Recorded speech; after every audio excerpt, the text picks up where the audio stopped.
Today we're going to take a very brief pause in my Struggling Calathea collection series to talk about a video that I did back in 2019. Now in 2019, I talked about a plant rescue that I did on a peace lily actually, and in that video I talked a lot about the plant rescue process and very little about the actual steps that I took to particularly help that plant get back to health. I got a lot of feedback from people saying, it's great that you like to rescue plants, but I'm here because I want to know exactly what you did to that peace lily. Now what I did might not work for your plant, but I'm absolutely willing to tell you what I did. I know I'm a little bit late, but why not go back to 2018? I'll show you what the plant looked like when I got it briefly. I'll briefly go over what I did in 2019 when I repotted it and what it looked like then, a year out from rescue. And then now here in 2022, it's time to repot it. So I'll show you what it looks like today, and I'll take you through the steps that I took to get this plant from here to here. So here we are back in June of 2018, and this is the day I got the plant home. So obviously the plant has had some issues with watering. That's why it looks like this. It was in direct light, so it might have got burnt a little bit. And I also thought I saw what might be fertilizer burn. So I repotted it. I got it out of that soil, and then I watered it thoroughly, and you can see the plant stem starting to try to rise again. But look, there's a problem. Some of these stems have been too damaged for them to fully raise. They're not going to recover. They're not going to repair. The plant's just going to waste energy trying to heal it. So instead, I cut all of that stuff back. So the first two things I did with this plant was I repotted it into fresh, nutrient-dense, well-draining soil, and I cut back what I know couldn't regrow so it could focus all of its energy on this growth. And so here we are a year out, and this is what the plant looks like. And it looks great. It's ready for a repot because I want to get rid of this organic debris. Now there are areas in the plant that couldn't regrow, so I actually pulled those apart during the repot, put the plant back together. It's nice and bushy, again into well-draining soil. This is what it looks like today, and it is thirsty. This is what your peace lily looks like when it wants water. Give it water immediately. I let it dry out because I knew I was repotting it and I wanted to be able to get it out of the pot. But you can see it's looking more and more mature. It's got more and more vigorous growth, and overall I'm really happy with the plant. So let's talk a little bit again about what it is that I did with the plant to get it to this particular point.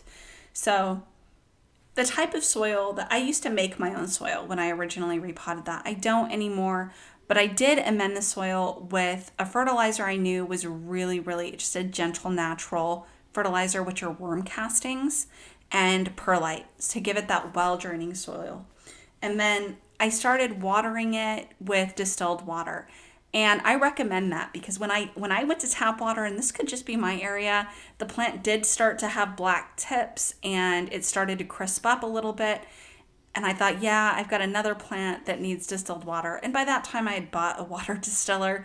So I just went ahead and I've kept up my routine of distilling the water. But not only make sure that you're giving the plant water when it needs it, but if you're noticing things on the leaves, if you're noticing burnt tips, things like that, it could either be your watering schedule or it could be the tap water. So if you can try distilled water and see if that helps, it might be something that you want to try doing.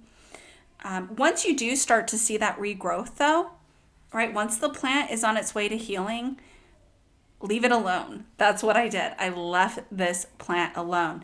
I put it in a north-facing window and I left it there. And it stayed there and it grew, and I just didn't fuss with the plant hardly at all. And that was really an important kind of thing, is when a plant's not looking good, you might start really focusing a lot of care on it. And sometimes that's great, but sometimes it can really, the plant's just like, please leave me alone.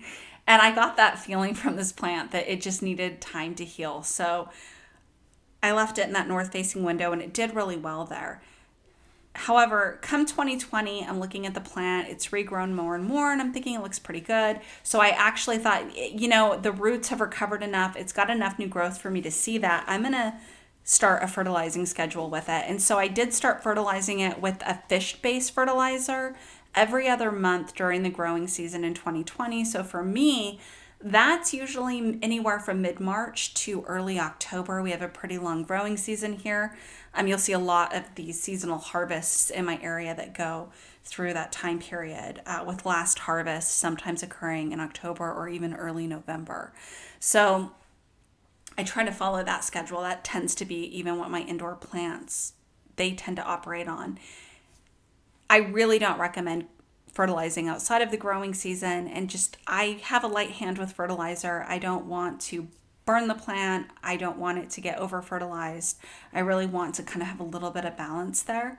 And I also, when I'm, notice that the plant, maybe the worm castings on the top have dried away, I kind of add a sprinkle of worm castings onto the top of the soil here and there as needed. And when I say as needed, it's when I see it really, it's already soaked into the soil and it's gone. It's called a top dressing. You just dress the top of the soil with a thin layer of something like a worm casting, and that can just give it a little bit more nutrients. I have never had a problem with worm casting. Some people have mentioned they don't like them as much, but they've worked really well for me. So I added that fertilizing to my schedule. Now, I also changed the lighting. So the lighting from 2020 through now went from a north facing window into a west facing window. Now, you have to be careful in the west facing window because you may get some direct light as the sun sets in the early evening or late afternoon, or sometimes late evening here. And I guess it really depends on the time of the year. But the plant really likes it. It's not up against the window. It's a few feet back, but it's done pretty well. Its leaves are still drooped down a little bit right here because it needs to recover from that repotting and getting its water finally. But I'll show you in a second what it looks like a couple days later. But that's really all that I did. And I hope that what I've shared with you is helpful. Good luck with your own peace lilies. What I did may or may not work for you, but I do wish you, like I said, the absolute best of luck. And until next time, be well and take care.